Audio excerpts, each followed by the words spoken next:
Rising above, இப்போ எல்லாவற்றுக்கும் மேலாக எழுந்து போவது, அதான் ரைசிங் அபோவ். இன்றைக்கி ரீடிங் 2 கொரிந்தியர் 12ஆம் அதிகாரம் 9ஆம் வசனம் 10ஆம் வசனம். I will boast all the more gladly about my weaknesses, so that Christ's power may rest on me, for when I am weak, then I am strong. அப்போ நான் பலவீனனாக இருப்பதை குறித்து நான் பெருமை பாராட்டுகிறேன் அப்படின்னு சொல்கிறார். எனக்கு சில பலவீனங்கள் இருக்கிறது, எனக்கு நோய்கள் இருக்கிறது, நான் வசதி குறைவாக இருக்கிறேன், அல்லது உலகத்தார் நினைக்கிற ஆசீர்வாதம் எனக்கு கிடைக்கவில்லை, என்ஐடி ஐஐடி ஜேஇயில் எனக்கு சீட்டு கிடைக்கவில்லை. இன்றைக்கி ஒரு பிள்ளை இப்படி போயிருக்கு பார்த்தியா, 40 நாள் தான் ட்ரைனிங்கே எடுத்திருக்கு. ஜேஇ அட்வான்ஸ் பண்ணி மும்பையில் போய் ஐஐடியில் ஜாயின் பண்ணிடுச்சு. அவங்களுக்கு எல்லாமே பலவீனம். பலவீனத்தில் தான் இறைவனுடைய அருள் முழுமையாக விளங்க முடியும். எனக்கு எல்லாம் தெரியும், நீங்கள் உங்கள் ஜோலியை பார்த்துட்டு போங்க அப்படின்னு நிறைய பேர் சொல்கிறாங்க. ஏதாவது ஒரு புத்திமதி யாருக்காவது சொல்கிறாங்க அப்படின்னா, சார் ஜோலியை பார்த்துட்டு போங்க, எங்களுக்கெல்லாம் தெரியும் எல்லாமே அப்படின்னு சொல்கிறாங்க. ஆனால் எப்பொழுது நாம் இறைவனை நம்புவோம் என்றால் நம்முடைய பலவீனத்தில் தான் இறைவனை நம்புவோம். வாழ்க்கை எல்லாம் சுகமாக போயிருக்கும்போது யாரும் இறைவனை தேட மாட்டாங்க. அதான் இயேசு நேரடியாக சொன்னார், பிணியாளிகளுக்கு வைத்தியன் வேண்டியதே அல்லாமல் சுகமுள்ளவர்களுக்கு அல்ல அப்படின்னு சொன்னார். நான் நன்றாக சுகமாக இருக்கிறேன், எந்த குறைவும் இல்லை. இன்றைக்கி காலையில் போய் டாக்டரை போய் பார்த்துட்டு வரணுமா? டாக்டர்கிட்ட போய் அப்பாயின்மெண்ட் ஃபில் பண்ணுவோமா? டாக்டர்கிட்ட போய் புக் பண்ணுறவன் எல்லாம் இருமல் இருக்குது, சளி இருக்குது, ஜுரம் இருக்குது, கை வலிக்குது, கால் வலிக்குது, வயிறு வலிக்குது, தலை வலிக்குது, கண்ணு தெரியல, இப்படி என்னத்தையாவது ஒரு குறைபாடோடு டாக்டர்கிட்ட போவோம். அப்போ டாக்டர்கிட்ட அடிக்கடி போகணுன்னா என்ன பண்ணணும்? நாம் நோயாளியாக இருக்க வேண்டும். அதான் இயேசு சொல்கிறேன். நோயாளியாகவே இல்லை அப்படின்னா எப்படி நீ டாக்டரை போய் தேடுவ? இதுதான் இறைவன் சொல்கிறார். ஆண்டவர் என்ன சொல்கிறாருன்னா, பிணியாளிகளுக்கு நீங்கள் எப்பொழுது இறைவனை அண்டி தேடுகிறீர்களோ அப்பொழுது இறைவனுடைய செயல் உங்களுடைய வாழ்க்கையில் வெளிப்படும். இன்றைக்கி இந்த உலகத்தில் மும்பை, சென்னை, பெரிய பெரிய நகரங்களில் எல்லாம், பெங்களூரு, தாய்லாந்து மாதிரி ரொம்ப ஒஸ்ட்டாக போயிட்டு யார் வேணால் எப்படி வேணால் வாழலாம். இறைவனும் கிடையாது, ஒரு மண்ணாங்கடையும் கிடையாது. அதனால் இந்த உலகத்தில் நீங்கள் எப்படி வேணால் வாழலாம், துன்மார்க்கமான வாழ்க்கையை வாழலாம். யார் வேணால் யார் விட வேணால் போகலாம் வரலாம், என்ன போதை மருந்துகளை வேணாலும் நம்ம அடிக்கலாம், பிரச்சனை இல்லை. இன்னைக்கு வாழ்கிற வாழ்க்கையை நாம் மகிழ்ச்சியாக செலவழிக்க வேண்டும். இதுதான் புத்திசாலித்தனம். இந்த உலக ஞானம் என்ன சொல்லுது? The wisdom of the world அப்படின்னு சொல்கிறாங்க. இன்றைக்கி நீங்கள் நல்லா வாழ்கிறீங்களா? சார் பணம் தான் சார் முக்கியம், எல்லாத்துக்குமே ரொம்ப முக்கியம் பணம். பணத்தை நீங்கள் சம்பாதித்து விட்டால் எல்லாவற்றையும் சாதித்து விடலாம். ஏரோப்ளைன்லேருந்து கூட குதித்து தப்பிச்சிடலாம். அப்படியா? இவன் சொல்கிற அறிவுக்கும் நிஜ வாழ்க்கைக்கும் ஏதாவது பொருந்துதா? ஒரு நோய் வந்துருச்சுன்னா பணத்தை வச்சு ஒன்றுமே பண்ண முடியாது. 1 கோடி ரூபாய்க்கு இட்லி வாங்கி தின்ன நம்முடைய முதலமைச்சர், பழைய முதலமைச்சர் ஜெயலலிதா பொழைச்சிட்டாங்களா என்ன? அவங்களுக்கு இல்லாத பணமா? ஆனால் இந்த உலகம் முழுவதும் அத்தனை பேரும் இங்கே அம்மா இட்லி 1 கோடி ரூபாய்க்கு வாங்கினாலும் கணக்கு எழுதியிருக்காங்க, செலவு கணக்கில். அந்த அம்மா ஹாஸ்பிட்டலில் அந்த அம்மா படுத்து தூங்கி இருக்கும் போது அவர் 4 இட்லி சாப்பிட்டாலே மிகப்பெரிய விஷயம். 2வது அந்த அம்மா எத்தனை நாள் உயிரோடு இருந்தாங்க, எத்தனை நாள் உயிரோடு இல்லைங்கிறதே ஒரு டிபேட், அதிலே ஒரு பெரிய ஆர்கியூமெண்ட் இருக்குது. இந்த மாதிரி போய்கிட்டு இருக்கும்போது எது உண்மை? நாம் பலவீனமாக இருக்கும் பொழுது இறைவனுடைய சக்தி நம்மோடு இருப்பது தான் உண்மையான சக்தி. நீங்கள் பலவீனமாக இருக்கும்போது பணத்தை தேடினீர்கள் என்றால், நம்ம வீட்டில் பிரச்சனை, உடனே என்ன, ஒரு 50,000 எடுத்துக்கொண்டு போய் ஒரு ரெவடிட்ட கொடுத்து அவனை போட்டு தள்ளு அப்படின்னு சொல்லிட்டு, இல்லைன்னா பூஜை புனஸ்காரங்களை பண்ணி அவர்களை அழிப்பதற்காக செய்வது, பணம் இருந்தால். ஆனால் நாம் பலவீனமாக இருந்தால் இறைவனை தேடினோம் என்றால் அதுதான் மிகப்பெரிய சக்தி. அதுதான் பவுல் சொல்கிறாரு, எனக்கு இருக்கிற குறைபாடுகளில் நான் ரொம்ப சந்தோஷப்படுறேன். அந்த நேரத்தில் தான் for when I am week then I am strong. அப்பொழுது இறைவனிடத்திலே நான் வலுப்பெற்றவனாக இருக்கிறேன். அப்பொழுது தான் இறைவனுடைய செயலை என்னால் பார்க்க முடிகிறது அப்படின்னு சொல்கிறேன். அதற்கு அவர் என்ன சொல்கிறாருன்னா, அது என்னை விட்டு நீங்கும்படி நான் 3 தரம் கர்த்தரிடத்தில் வேண்டிக் கொண்டேன். எனக்கு இதில் ஒரு சந்தேகம் வந்துருச்சு. அன்றைக்கி பிரதர் சொல்லும்போது என்ன சொன்னார்னா, என்னுடைய சரீரத்திலே ஒரு முள், அதான் சொல்கிறாரு, என்னுடைய மாம்சத்திலே ஒரு முள் கொடுக்கப்பட்டிருக்கிறது. என்னை நான் உயர்த்தாதபடிக்கு அது என்னை குட்டும் சாத்தானுடைய தூதனாக இருக்கிறதுன்னு சொன்னார். நான் பிரதர் என்ன சொன்னார்? ஆவியிலே நிறைய பேரை கொண்டுட்டாங்க, அதனால் மனசில் அவர் ஊண்டிங்காக இருந்தாருன்னு சொல்லி சொன்னார். அது கிடையாது. மாம்சத்திலே அவருக்கு முள் கொடுக்கப்பட்டிருக்கிறது. பவுல் வந்து அடிக்கடி ஃபிட்ஸ் வந்துடுவான், அரிப்பு விழுந்துருவார் பேசிகிட்டு இருக்கும்போது. அது என்னை விட்டு அந்த நோய் போகட்டும் சொல்லி எத்தனையோ முறை கேட்டாராம். அது என்னை விட்டு நீங்கும்படி நான் 3 தரம் கர்த்தரிடத்தில் வேண்டிக் கொண்டேன். அதற்கு அவர் பேசினாராம், என் கிருபை உனக்கு போதும், பலவீனத்திலே என் பலன் பூரணமாய் விளங்கும் என்றார். ஆகையால் கிறிஸ்துவின் வல்லமை என் மேல் தங்கும்படி, அப்போ அவர் கூடயே இருக்க போகிறாரு. இல்லைன்னா நான் நோய் போயிட்டேன்னா அவர் போயிடுவார், நம்ம கொஞ்ச நாள் வேலை செஞ்சுட்டு அப்புறம் ஒரு 2 வருஷம் கழிச்சு வருவார்.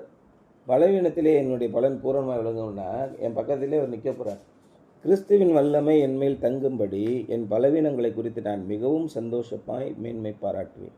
அந்தபடி நான் பலவீனமாக இருக்கும்போதே பலமுள்ளவனாக இருக்கிறேன். ஆகையால் கிறிஸ்துவின் நிமித்தம் எனக்கு வரும் பலவீனங்களிலும் நிந்தைகளிலும் நெருக்கங்களிலும் துன்பங்களிலும் இடுக்கங்களிலும் நான் பிரியப்படுகிறேன். அப்போ தான் ஆண்டவர்கிட்ட போய் சொல்லுவேன். அவர் பேசிக்கிட்டு இருப்பார் டெய்லி, இது இந்த மாதிரி போனோம், நீ ஒன்று கவலைப்படாது, நான் பார்த்துக்கிறேன் அப்படின்னு டெய்லி பேசிக்கிட்டே இருக்கேன். இல்லைன்னா இறைவனை மறந்துடும். அதுதான் அவர் சொல்கிறார், எனக்கும் இறைவனுக்கும் நெருக்கமான ஒரு தொடர்பு இருக்கிறது. தினமும் அவரிடம் பேசுகிறேன், தினமும் அவர் எனக்கு ஆறுதல் சொல்லுகிறார், அவர் எனக்கு காரியங்களை செய்து கொடுக்கிறார். இப்படி இறைவனோட இன்ட்ராக்ஷன் டெய்லி இருக்குது. God does not give us His grace simply to help us endure our sufferings. நம்முடைய பாடுகள் கஷ்டங்களிலிருந்து சகித்துக் கொள்வதற்காக நமக்கு தேவன் தம்முடைய கிருபையை அளிப்பதில்லை. God's grace should enable us to rise above our circumstances and cause our afflictions to work for us in accomplishing positive good. நேர்மையான நல்ல காரியங்களை செய்து முடிப்பதற்காக நம்முடைய பாடுகள், நம்முடைய கஷ்டங்கள், நம்முடைய சூழ்நிலைகளுக்கு மேலாக நாம் உயர்ந்து வர வேண்டும் என்பதுதான் தேவனுடைய குறிக்கோள். நீங்களும் எல்லா மக்களையும் போல செத்து போயிட்டீங்கன்னா என்ன இருக்குது? இதுதான் உங்களுடைய வாழ்க்கையா? மற்ற எல்லாரையும் விட தனித்துவமாக நீங்கள் விளங்க வேண்டும் என்று தான் நான் சொல்கிறேன். சும்மா எல்லா பேரையும் போல ஆடு மேய்ச்சான், போய் படுத்துங்கன்னா செத்து விட்டாயா, என்ன ஆச்சு, அந்த ஆள் செத்து விட்டான், ஆளை காணும், அவனும் செத்து விட்டான். இப்படி போகிறதுக்காக இங்கே வாழ்கிறீங்க? எல்லா மனிதர்களும் பிறக்கிறார்கள், சாக போகிறார்கள். இது உண்மைதான். ஆண்டவருக்காக மிகப்பெரிய காரியங்களை எதிர்பாருங்கள்.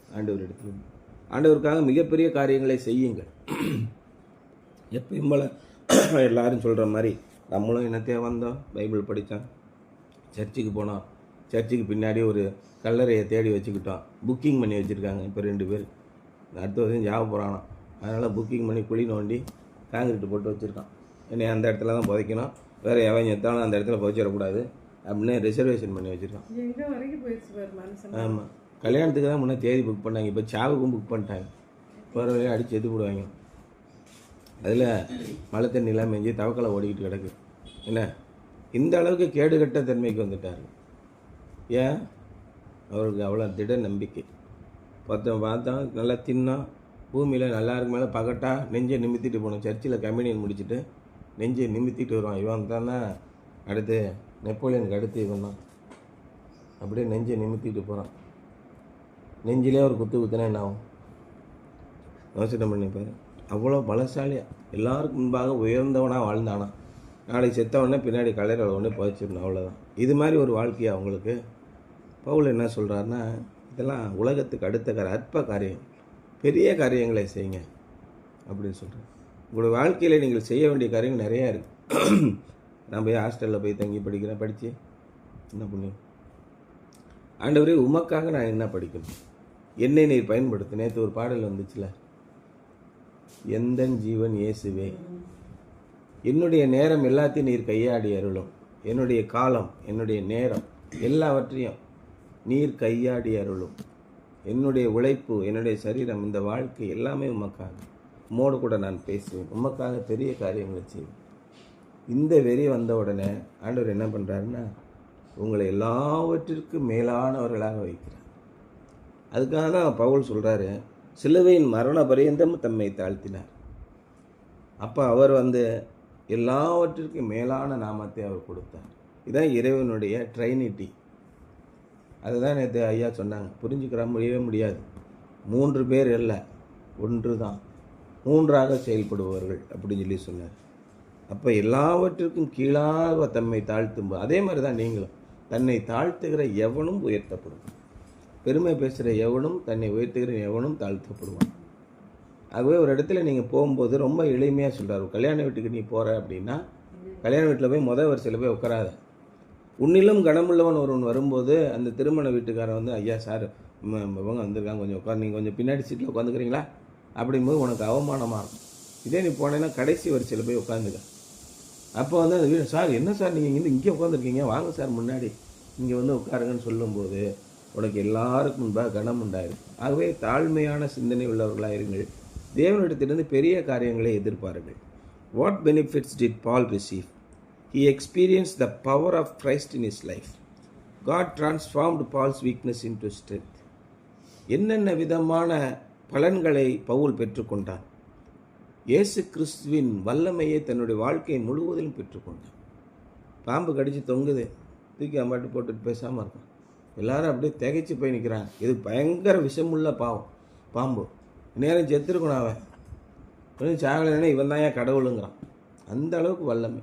பவுலுடைய மேலே இருக்கிற அங்கியை கொண்டு போய் யார் மேலே போட்டானா அவனுக்கு நோயெல்லாம் பறந்து போயிட்டு அவ்வளோ மிகப்பெரிய வல்லமையுள்ளவனாக மாற்றினான். God transformed Paul's weakness into strength. Something else happened to Paul as a result of his suffering. He was able to glorify God in infirmities. அவனுடைய பாடுகளின் விதமாக வேறு ஒன்று நடந்தது. அவன் தன்னுடைய பலவீனங்களிலே குறைகளிலே தேவனை மகிமைப்படுத்த முடிந்தது. This does not mean that he preferred pain to health, but rather that he knew how to turn his infirmities into assets. அதற்காக நான் கைகளையும் கால்களையும் உடைத்து கொண்டு ஆண்டவர் என்னோடு கூட இருப்பார் என்று முட்டாள்தனமாக சிந்திக்கிறேன். ஒருவருக்கும் ஒவ்வொரு கிருபை அளித்திருக்கிறார். ஒவ்வொருவரையும் தனித்தனி விதமாக படைத்திருக்கிறார். நான் அவனை போலாக வேண்டும், நான் அவனை போலாக வேண்டும், இதெல்லாம் தேவையில்லாத விஷயம். ஒரு ஆள் என்ன பண்ணான், நான் ஹெலிகாப்டர் வாங்க போகிறேன், ஜெட்டு வாங்க போகிறேன்னு போய் பொம்பளையோட போய் படுத்திருக்கான். இன்றைக்கி கொண்டே ஜெயிலுக்குள்ளே கொண்டே போட்டாங்க. எவ்வளோ கீழ்த்தரமான புத்தி இருக்குது. நிறைய தனி இண்டிபெண்ட் சர்ச்சஸில் வந்து they are seeking glory and money. அந்த பாஸ்டர் வந்து அவருக்கு பின்னாடி எல்லாம் அடிவரடிகள் எல்லாம் இனின்னு மணி ஆட்டுன்னு நினைக்கிறேன், தாழ்மை நினைக்கிறது. ஆனால் பவுல் அப்படியே அப்பட்டமாக ஓப்பனாக எல்லாத்தையும் சொல்கிறேன். இன்றைய காலத்தில் இருக்கிற எந்த போதகரும் பவுலோட கால் தூசி கூட ஆக மாட்டான். அப்பேற்பட்ட உயர்வான இடத்தை தேவன் கொடுத்தான். அப்போ எல்லாத்தையும் ஓப்பனாக சொல்கிறான், எனக்கு இந்த மாதிரி இருக்குது, அதற்காக நான் பயப்படல. ஆண்டவர்கிட்ட போய் கேட்டேன், நீங்கள் எல்லாம் பார்க்குறீங்க, என்னையா எல்லா பேரையும் குணமாக்குறீங்க, உங்களுக்கே வலிப்பு வந்துக்கிட்டு இருக்கு, உங்களை குணப்படுத்த முடியலையா? ஏன்னா கிரேக்க நாட்டில் ஒரு பழமொழி உண்டு, வைத்தியனே முதலில் உன்னை நீ குணப்படுத்திக்கொள். டாக்டர்னு சொல்கிற ஊருக்கெல்லாம் வைத்தியம் பார்க்குறேன், உனக்கே நோய் இருக்குது, அதை குணப்படுத்த முடியலையா அப்படின்னு கிரேக்க பழமொழி உண்டு. அது மாதிரி பவுல்கிட்ட கேட்குறாங்க, என்னங்க இப்படியே எல்லாம் ஊரெல்லாம் பிசாசியெல்லாம் போகுது, நோயெல்லாம் குணமாகுது, நீங்கள் மட்டும் வலிப்பு வந்துட்டு ஏன்னு உட்காந்துருக்கீங்கன்னு கேட்குறான். அவர் சொல்கிறார், நான் கேட்டேன், ஒரு 3 முறை கேட்டேன்.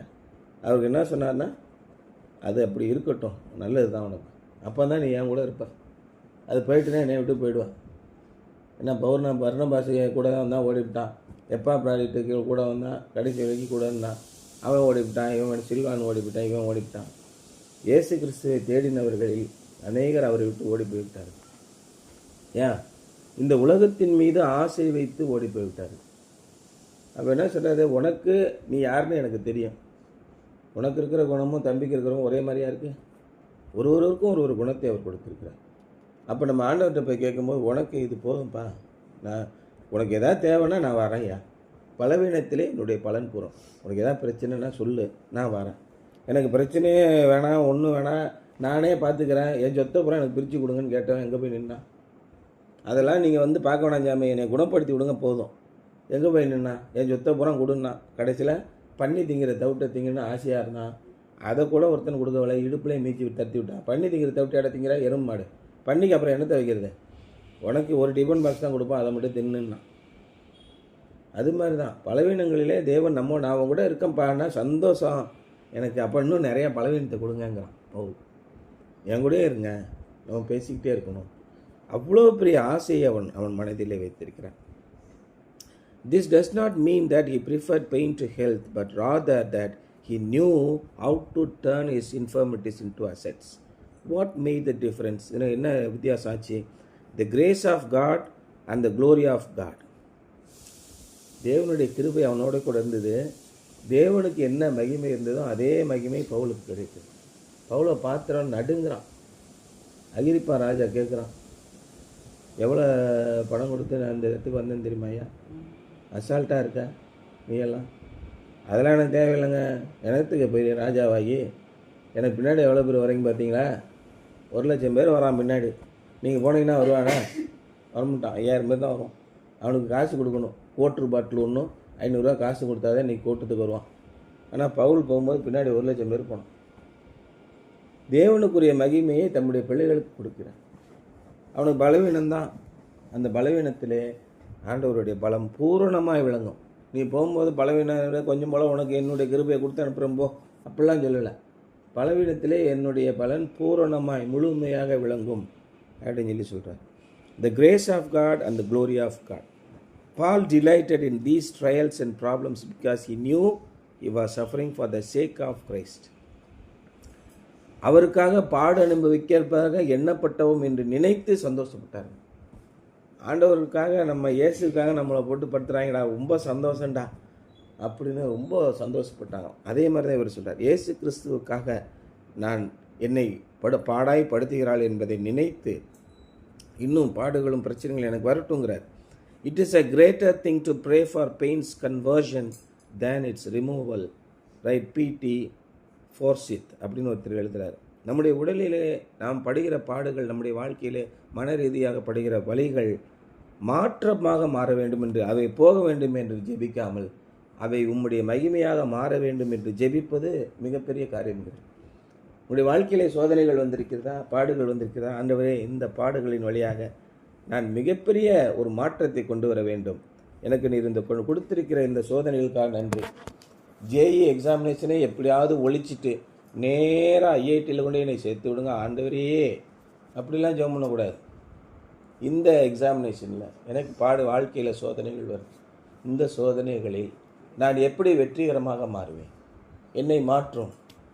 அதான் அந்த உயர்த்தும் என்னை ஆண்டவா இப்படி பாட்டு இருக்குல்ல, விஸ்வாசத்தால் நிற்க பண்ணும் பரத்தின் மேலிடத்தினில் என் பாதங்களை நிறுத்தும்.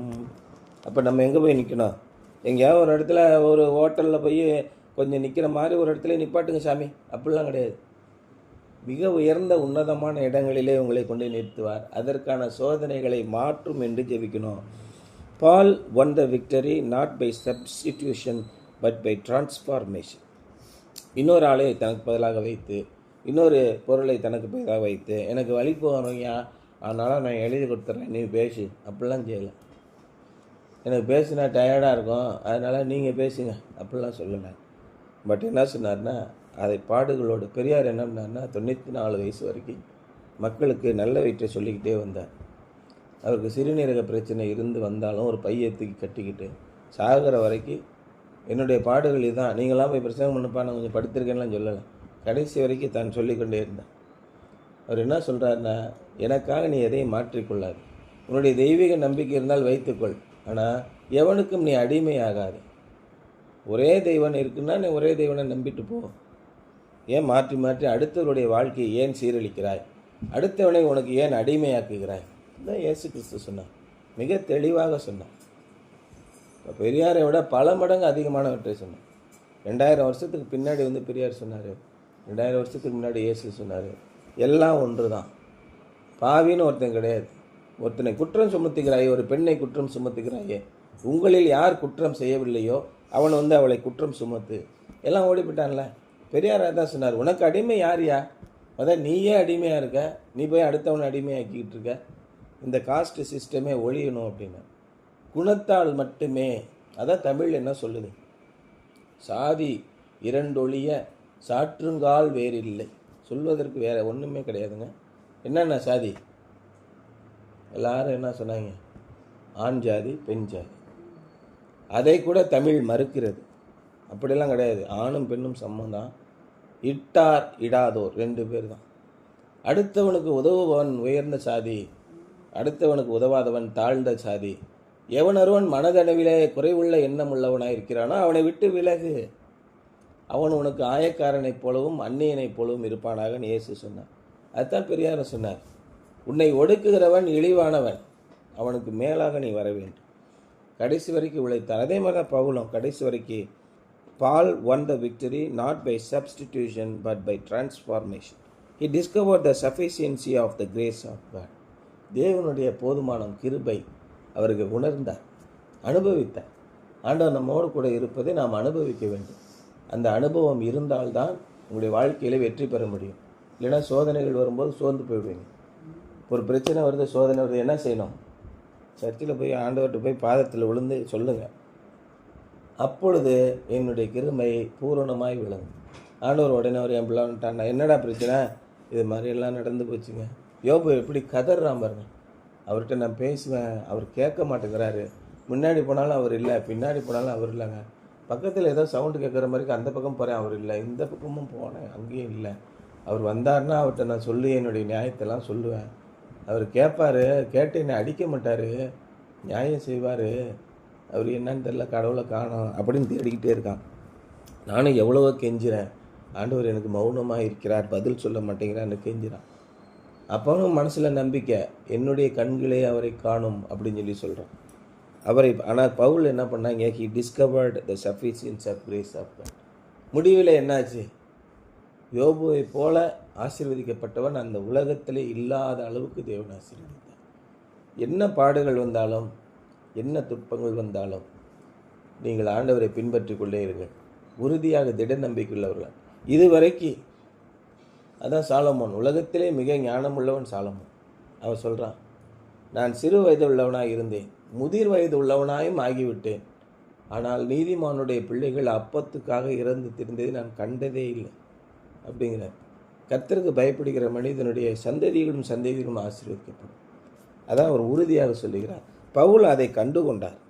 He discovered the sufficiency of great God. அப்போ எல்லாவற்றிற்கும் மேலான உயர்ந்த இடத்திலே உங்களை தேவன் ஆசீர்வதிக்க வேண்டும் என்றார். உங்களுடைய பாடுகளிலே உறுதியான திட விசுவாசத்தோடு அவரை பின்பற்றுங்கள். இன்றைக்கி காலையில் நம்ம பேசினபடி வெளியரங்கமாக தேவன் எந்த அற்புதத்தையும் செய்யவில்லை. இன்றைக்கி அத்தனை பெந்தேகோஸ்தே சர்ச்சுகளும் அத்தனை இண்டிபெண்டன்ட் சர்ச்சுகளும் என்ன கொண்டு வந்து முன்வைக்கிறார்கள் பாருங்கள். தேவனுடைய அதிசயத்தை பாருங்கள். பிசாசுகள் ஓடுகின்றன, ஊனமுற்றவர்கள் குணமாகிறார்கள். இதெல்லாம் விளம்பரம் பண்ணிக்கிட்டு இருக்கான். பிசாசு ஓடத்தான் செய்யும். நீதிமானை பார்த்து, தேவனுக்கு கீழ்ப்படுகிற பிள்ளைகளை பார்த்து பிசாசு ஓடத்தான் செய்யும். அதை ரெக்கார்டிங் பண்ணியா போடணும்? அது முதற்கொண்டு அவரிடத்திலே அநேக அற்புதங்களை செய்யவில்லை. வெளியரங்கமாக எந்த அற்புதத்தையும். ஏன்னா இவனுக்கு வரது பூரா இதுக்கு சோத்தை திங்கிறதுக்கு தான் வராங்க. இன்றைக்கி ஒரு வித்தை காட்டுவான் பாரு மாப்பிள்ளை, இன்றைக்கி பாரு ஒரு 5000 பேருக்கு சோறு போடுவான் பாரு, பின்னாடியே கூட்டமாக அழிஞ்சாங்க. இன்றைக்கி பாரு குஷ்டரோகியை குணமாக்குவான், ஊமையாக இருக்கணும், நல்லா செம்மையாக என்டர்டெயின்மெண்ட்டாக இருக்குயா அப்படின்னு சொல்லி பின்னாடி கூட்டமாக அவரிடத்தில் விசுவாசம் வைக்கவில்லை. அவர் செய்த அற்புதங்களின் காரணமாக அவரை பின்பற்றினார்கள்னு பைபிள் எழுதி. இன்றைக்கி பெந்தேகோஸ்தே சர்ச்சில் என்ன, உங்களுடைய நோய்களை குணமாக்குவார், உங்களுடைய கடன்களை நீக்குவார், உங்களுடைய வாழ்க்கைக்கு மிகப்பெரிய ஆசீர்வாதத்தை தருவார், கார் கிடைக்கும். அன்றைக்கி நம்ம வீட்டில் ஒருத்தன் கற்றுறோம், உங்களுக்கு புதிய கார் வரப்போகிறது அப்படின்னு. புதிய கார்லாம் வராது, நான் வாங்க மாட்டேன், இந்த ஜென்மத்தில் நான் வாங்க மாட்டேன். மனசுலேயே நான் எழுதி வச்சுட்டேன். நீ என்ன சொல்கிற புதிய கார் வருதுன்னு நான் சொல்லிட்டு போகிறேன். கூப்பிட்றாங்க, ஆண்டவர்கிட்டே சொல்லிட்டேன். அப்படி புதிய கார் வாங்குற அளவுக்கு பணம் கிடச்சுன்னா நான் உமக்கு கொடுப்பேன். 15 லட்ச ரூபாய்க்கு கார் வாங்குறப்போலாம் நான் 4 லட்ச ரூபாய் வாங்கிட்டு ஆண்டவருடைய ஊழியத்துக்கு கொடுப்போம். எதுக்கு புதுசு கார் வாங்கி என்ன பண்ண போகிறேன்? எவனா கோடு போட்டு போவான், அப்புறம் வாயில் வயிற்றுல அடிச்சுக்கிட்டு கத்திட்டு கிடக்கணும். ஏற்கனவே 4 கோடு போட்ட காரை வாங்கினேன்னா 5வது கோடு போட்டு போடா இப்படி போனோம். அப்போ என்ன விதமான பொய்யான வாக்குறுதிகளை கொடுத்து மக்களை ஏமாற்றுகிறார். பவுல் இங்கே மிக தெளிவாக சொல்லுகிறார், உங்களுடைய பாடுகள் வந்துச்சா, சோதனைகள் வந்துச்சா, சந்தோஷப்படுங்க. ஏன்?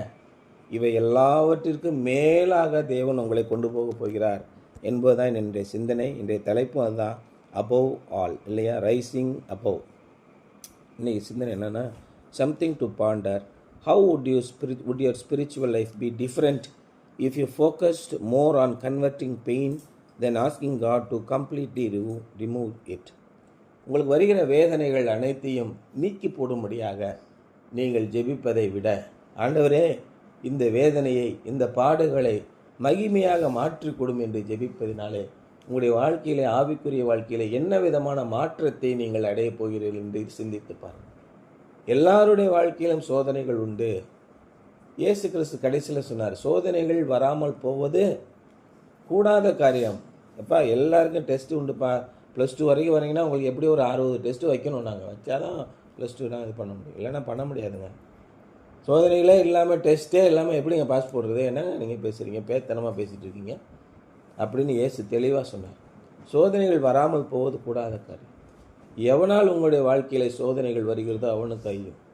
அந்த சோதனைகளிலே நீங்கள் சகித்து கொண்டு, ஆண்டவரே இந்த சோதனைகளை மகிமையாக மாற்றிக்கொடும் என்று நீங்கள் ஜெபிக்கும் பொழுது மிகப்பெரிய உன்னதமான இடத்திற்கு உங்களை கொண்டு போய் செல்வோம். நம்முடைய விசுவாசம் அப்போ தான் உறுதிப்படும். இல்லைன்னா நம்ம என்ன பண்ணுவோம்? இன்றைக்கி இருக்கிற அநேக கிறிஸ்தவர்களைப் போல் ஏதோ போகிறேன், ஜாமியை கும்பிட்டேன், எங்கள் அப்பா ஜாமியை கும்பிட சொல்லுவார், நானும் ஜாமியை கும்பிடுவேன் அப்படின்னு சர்ச்சில் துன்மார்க்கமான காரியங்களை செய்வது. ஏழையினுடைய பிள்ளைகள் என்ன செஞ்சாங்க? சர்ச்சிலே தான் வளர்ந்தாங்க. மகா கேடான காரியங்களை செய்தார். பெண்களோடு அசுத்தமான காரியங்களை செய்தார். அப்போ என்ன அர்த்தம்? சர்ச்சுக்கு வர பெண்களும் அசுத்தமானவர்களாக இருப்பார்கள். என்ன கையை பிடிச்சா இழுத்துட்டு போயிட்டான், அவளும் ஆசையாக தான் போகிறா, இவனும் ஆசையாக தான் போகிறான். அப்போ சாத்தானுடைய எண்ணங்களை நீங்கள் நிறைவேற்றுவீர்கள். பைபிளில் எல்லாமே ஓப்பனாக எழுதியிருக்கு. நாம் எல்லாருக்கும் சோதனைகள் வரும். நம்மகிட்ட ஆசையாக பேசுவாங்க. நம்ம என்ன சொல்லணும்? இது ஆண்டவருக்கு பிடிக்குமா? ஆண்டவரே இந்த சோதனையை மகிமையாக நீர் மாற்றும், இப்படி ஜெபிக்கும். இந்த சோதனைகளிலிருந்து எல்லாவற்றையும் என்னை காலி பண்ணுங்க. அப்படி இல்லை, அதான் இயேசு சொல்லி கொடுத்தார். ஆண்டவரே என்ன சொல்கிறார்? எங்களை சோதனைக்கு உட்படுத்தாமல் தீமை என்று ரட்சித்துக்கொள்ளும். அப்படியே சோதனையை மாற்றிக்கொள்ளும். எங்களுக்கு தீமை வரதான் செய்யும். தீமைந்து எங்களை காப்பாற்றி அப்படி நடத்தும். இதை மகிமையாக மாற்றும் என்று ஜெபியுங்கள் என்பதுதான் இன்றைய அருமையான ஒரு சிந்தனை.